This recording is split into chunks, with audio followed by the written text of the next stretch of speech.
We are back with What's Hot in Tucson 2021, the live broadcast edition. This is day 6, and we are now ready for our last interview of the day. So for this interview, we are going from Tucson all the way back to England.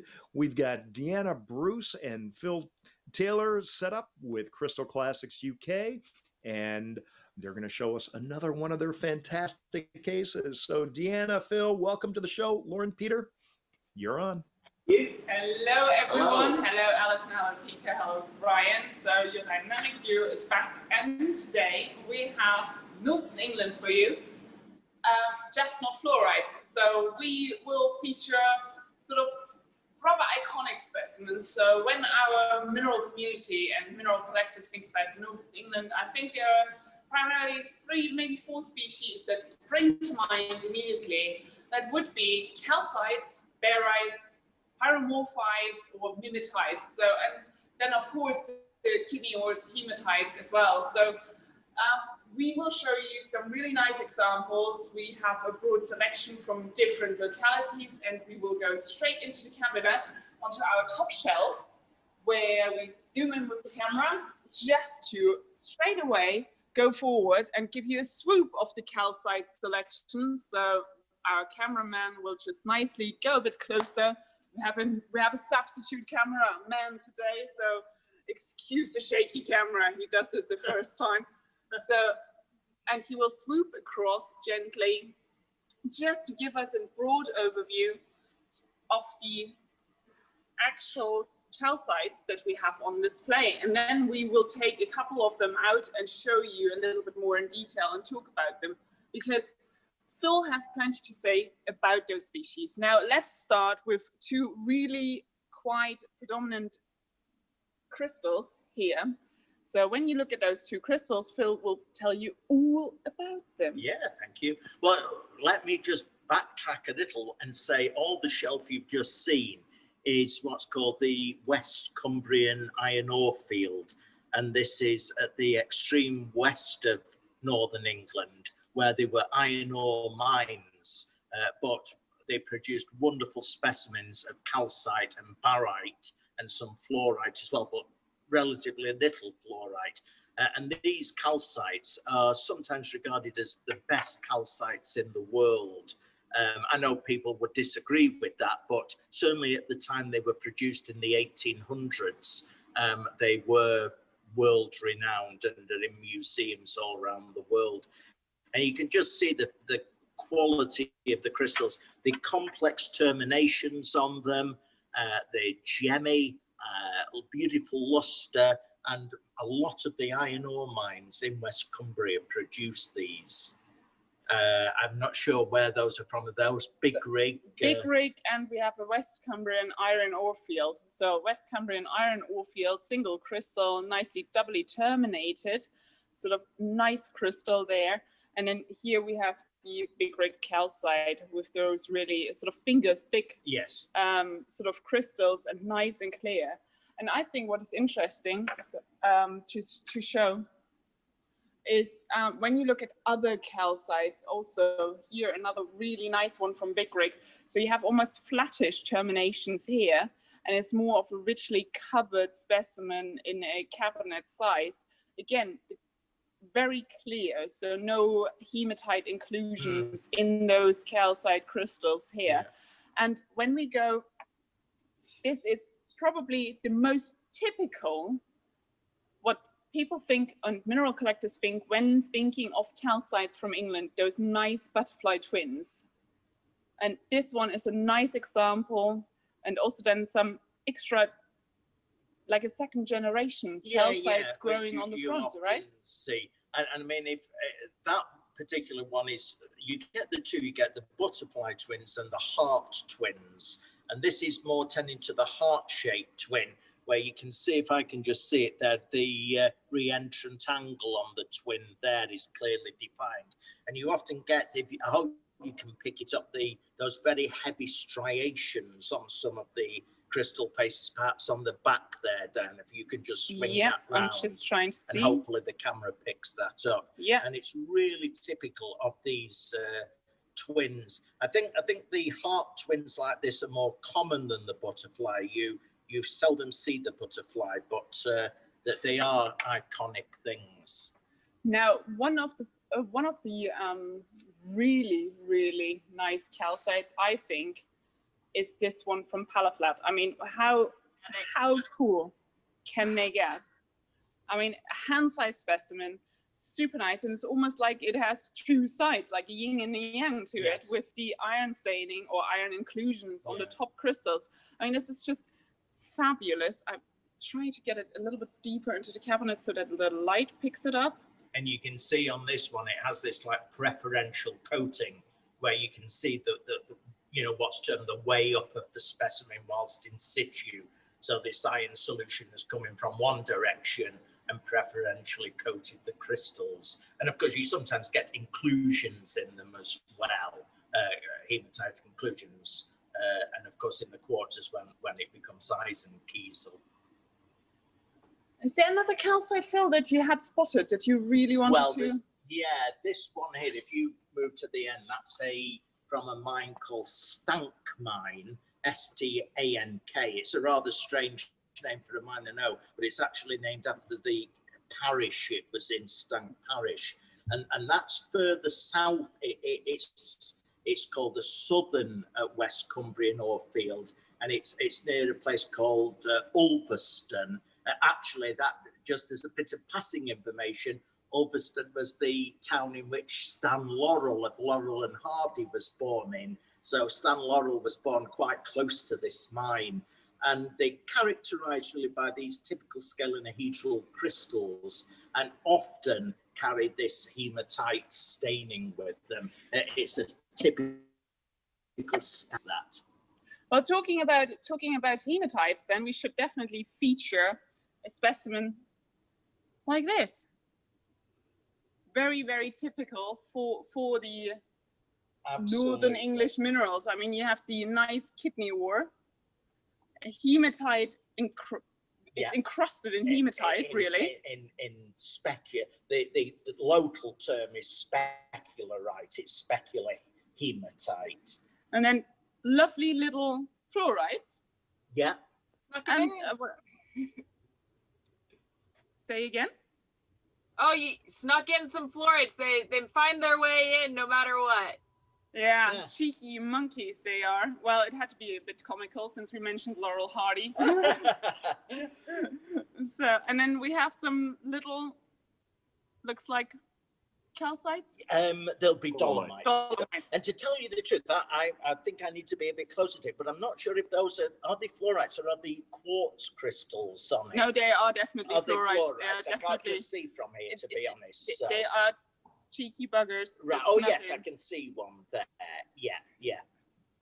But, funny enough, fluorite, you know, we're going to see on Sunday night when we move over to Weardale and that area.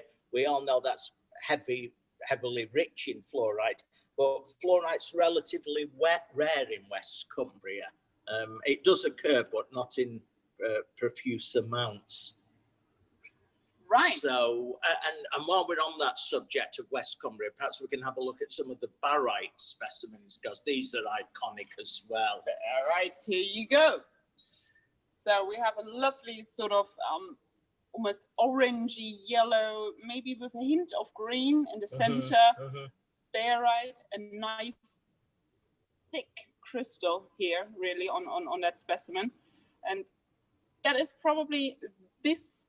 And if I might straight away pick another one up right next to it, this color is probably the most typical, would you not say? Yes.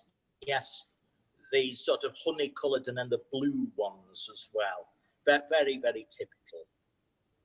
And again, occurring with probably dolomite and calcite.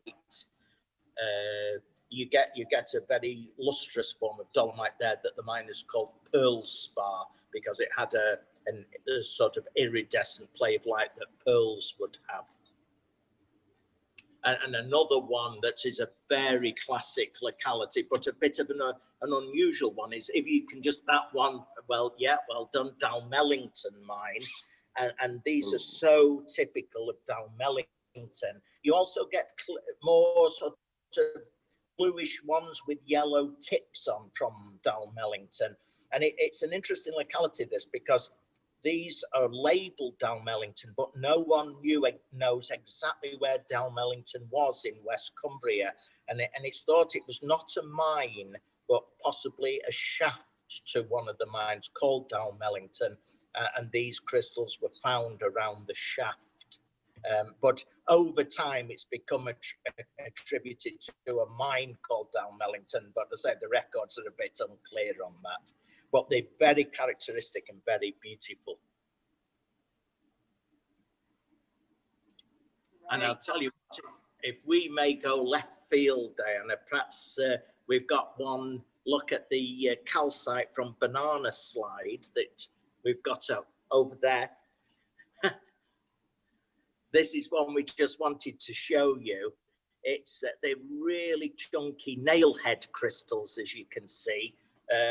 Yeah, I need to put, there's my hand, but you can see it next to Diana's, the size of these nailhead crystals. And this is from this marvelously named locality called Banana Slide, which was near Beckermet and Florence and Ulcoats mine. And it was about a 1.5 kilometer fault that was totally filled with crystallized calcite. And interesting, as you move along the fault, at one end it's all nailhead, and at the other end it's all more very sharp, almost acicular scalenohedral crystals like needle calcite. And it got the name Banana Slide because it was so slippy. The ore piles the miners used to climb on to collect these specimens, they just sort of slid down the hematite muck piles. So you mean like a banana peel? You would exactly. just slip on it. Exactly. Yeah. Oh, what do we have? Now here we are. Here's one at the other end that Tom's brought us. And this is where it's going to more these acicular scalenohedral crystals. And that's Banana Slide, but from the other extreme of the fault. And this is an amazing specimen. It's like a nodule, you can see.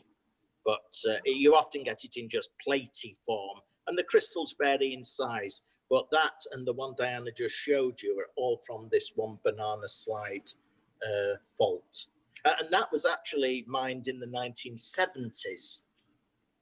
So now let's move on. And I'm sure Peter and Alison find this far more interesting. So we are going on to what I mentioned earlier, Mimetite, Campylite, Pyromorphite.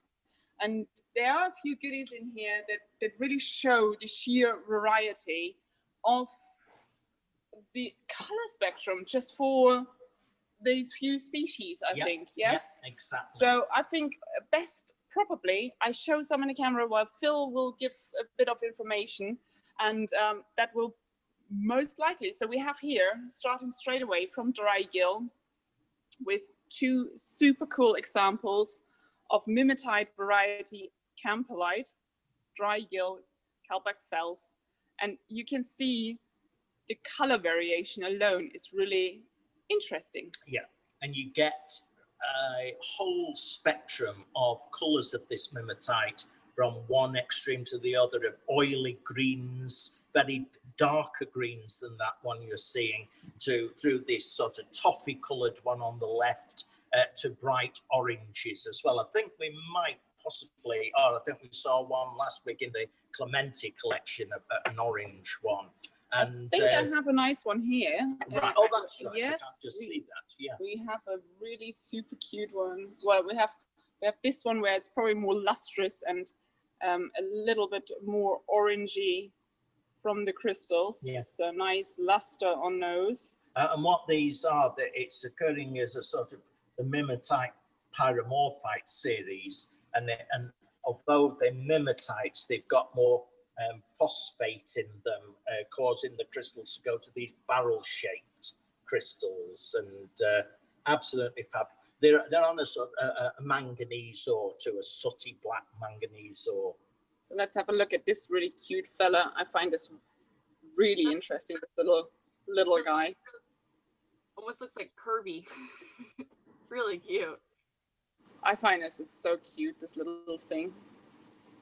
And it's actually sort of like 5 intergrown crystals with the biggest one right wedged in the middle. Sort of, you have those 2 little side bulbils and the really nice big one in the middle. It's just really cool. It's funny when you see these campolites, and you can see we've got a few here. It's one of those minerals you could keep on collecting because everyone seems different in some way. Well, look at this one here, a plumbogamite, route and gill mine, now pyromorphite with plumbogamite,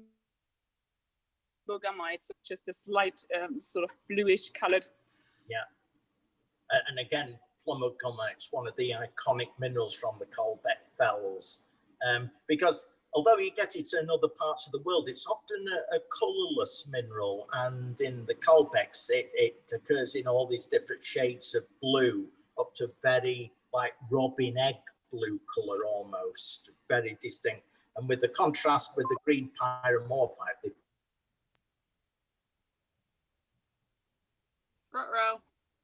and it sounds like we might have lost contact. Yep, they're coming back. Okay, they're back. Great. Oh. I don't know We what lost you happened. for a brief second. We're back. Yes. So Well- Phil, I have a question. Were those pockets of campulites? Did they talk about color zoning within the pocket, or was one pocket a different color from another? No, I think it was just buried in dry gill mine. They were collected. There was a lot of collecting of these in the 1970s by Ralph Sutcliffe and Dick Barstow.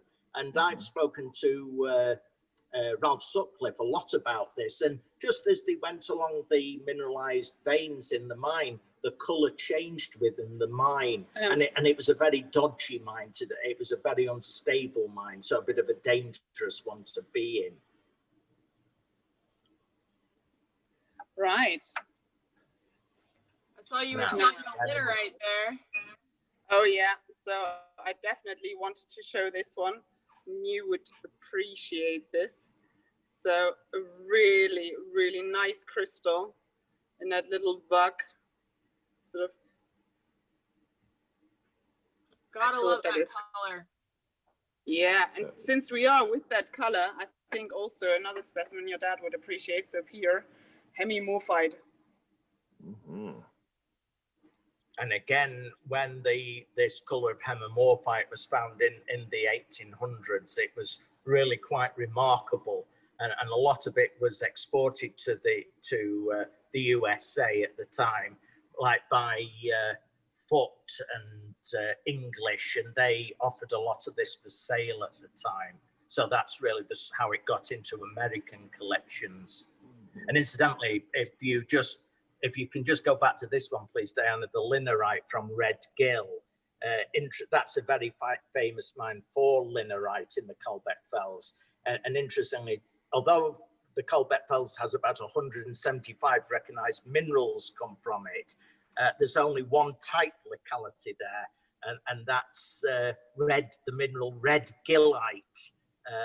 And so that's Red Gill, where that specimen is named after. Incidentally, confusingly, the type location isn't Red Gill, it's the gill next door called Silver Gill, but we won't go into that. It's a bit complicated. Yeah, but, all those different gills. Gill, by the way, means small like valley. a little valley, yes, yeah. So because we had earlier Barytes, I really would like to show this Barite. Very different to the other ones we've seen so far, but also interesting. This is a Hilton mine Barite. Yeah. So normally Hilton, everyone thinks straight away those really yellow poppy fluorites. Yes. And there we go, a Barite. Yeah.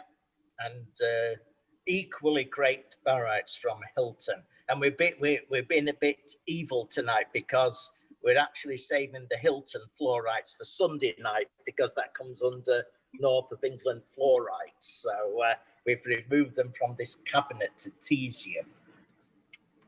Well, love that. What about, how are we doing for time now? What can we, I was going We've to got say. about another 10 minutes. Another 10 minutes. Oh, well, that's very good. Well, look, how about there's a lovely hematite from West Cumbria again. That's you know, a typical one you would see with the lovely botryoidal kidney ore on it. And at one time, you can imagine how profuse this was in specimen number, but it's becoming now all the mines have shut. I think the last one to close was in 1982, and it's becoming more and more scarce. We've talked about this on other nights, where at the time you can't really be bothered to get a piece because you just think it's so common, and now it's you know, becoming quite a sought after item. Another one I find What's really these interesting. little- Yeah, this Oh, the one, little eyeballs. the little That's eyeballs. really Yeah, cool. are also little. It's a little polished section of a barite. So, which I find really also cool. But I just put it on the wrong shelf, so I was told off by the expert here. Well, not So- really, not really. We're moving. Some people would regard this in the Midlands of England, but it's not really. It's the southern, northern. There's two ore fields in the Pennines. One's in the northern north, and one's in the southern north. And this is the southern north, so it's still north. And this is at a place called near Dirtlow Rake, and Rake is a local name for a vein. And this Dirtlow Rake is near the Derbyshire village of Castleton, which people might know from Blue John fluorite. That's where, and Dirtlow Rake is really near to the Blue John mines. And I'll tell you what, while we're in Derbyshire, can we just keep in Derbyshire? we scoot across here. Scoot across. This is a phosgenite from Bag Mine near Cromford in Derbyshire. And it was at one time called Cromfordite, named after the local town. But it was then, they didn't sort of get it documented quick enough, and it became known as phosgenite. But these are very sought after specimens from Derbyshire. And the Wanlock mine is near there, isn't it? Sorry, which mine? Wanlock mine, from where Wanlockite comes from? I'm not familiar with that, I must admit. I don't think. Wenlock. Yeah. There's a place called Wenlock in Shropshire, but I'm not familiar with Wenlockite, I must admit. Ah, Maybe I'm thinking Warnockite. Yeah. well, let's look at this one. I find this is, if it comes to aesthetic mineral specimens, maybe Phil, you can hold it because I Yeah, can't turn. sure. So I think this is really, so you have. Oh, there we are. And this, All right, you're back. Yeah, my battery for some reason is not playing ball tonight. Uh-oh, talk Now, faster. this is another barite from Dalmellington. Remember, we looked at that beautiful yellow one before, and I did say you could get it in blue with different colored tips, and this is one of those. You can see how it's hard to see, but as I turn it, the tips do change color, and you can see zoning in the tips as well. And there's a cute little piece of hematite attached with a little, I think it's dolomite on it there.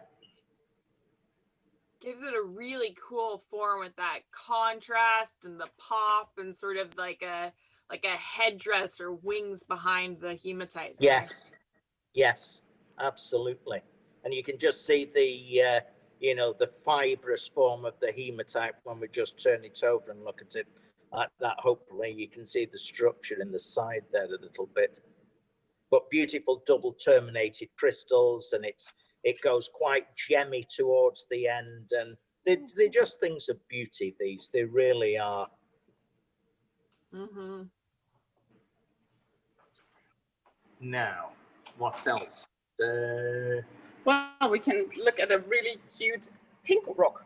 We looked at blue rocks, green rocks, and white rocks, Yeah. and colorless rocks. So now we're looking at a cobaltone calcite, add a bit of color. Exactly. Now this is something that I can't even pronounce. Tyne bottom mine. Bottom mine at Gary Gill, and that's in Cumbria, but it's way over to the east in the county of Cumbria. Near, you'll have heard of perhaps Alston, where the mineral alstonite's named after, and bottom mine's quite close to that area in Nent Head. And it's famous for this. It's very finely divided erythrite included in the calcite to give it this colour. It's like a post-mining deposit. It's a flow stone, but it's very famous for it. Last but not least, I think we should show this witherite. Really large crystals from Fallowfield mine. Yeah. And again, beautiful crystals. It's all these minerals are these sort of rare carbonate minerals that occur in quite big numbers in this little localized area in northern England, but are very, very rare worldwide. It's and beautiful crystals of this. Yeah. Crystals for the species. Absolutely. Absolutely. Yeah, well, I think we've really went through this cabinet and showed you the species we really, on the specimens we really wanted to show you, to give you a nice broad overview of the different localities and the different varieties that they produce. So I hope that was a really informative evening and yeah, a nice showcase to present. Yeah, it was fun, learned something, and on top of that, kind of gave us a little teaser for Sunday and getting to see some of those Fluorites that we all know and love. I can hardly tell that you're actually looking forward to the Fluorites. Now, I still remember a photograph of Lauren underground at the Rogerley mine, covered in, the mud and the dirt, and just holding a fluorite and having a grin ear to ear. So I'm sure a lot of it taps into that inner child of her. I can so relate to this. There's nothing more therapeutic to go into the mine and getting dirty as hell and finding those crystals. It's like you're getting into complete frenzy and it's like, oh, one looks better than the other. And it's just very therapeutic, yeah. And swinging a sledgehammer as well. Good anger management, I always say. Absolutely fantastic. So, Deanna, we've revealed to the audience that we're going to be doing Weardale Fluorites on Sunday, but you're going to be back with us Saturday. So why don't you give us just, you don't have to show us anything, but tell us what we're going to see tomorrow.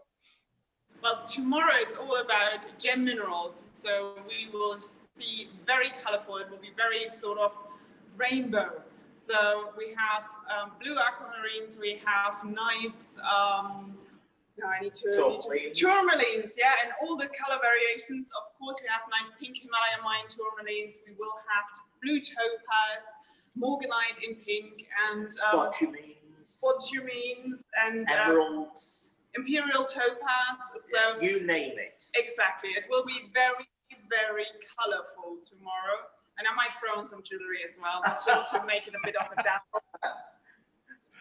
Hey, speaking of jewelry, are we going to see some pieces from some fluorite jewelry from you on Sunday or tomorrow? When? Well, I was considering this, so I guess I could just throw in a couple of pieces just to make it a bit sparkly.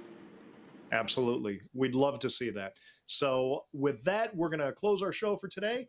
That is What's Hot in Tucson 2021. This was day 6. Tune on back in tomorrow, day 7. It's going to be 10 a.m. Tucson time to about 12:30. I want to thank Deanna. I want to thank Phil. Who's the camera person today? It's Joel. Joel, thank you for doing an excellent job. And thank you for all you viewers for joining us today. We'll see you again tomorrow. Take care, all.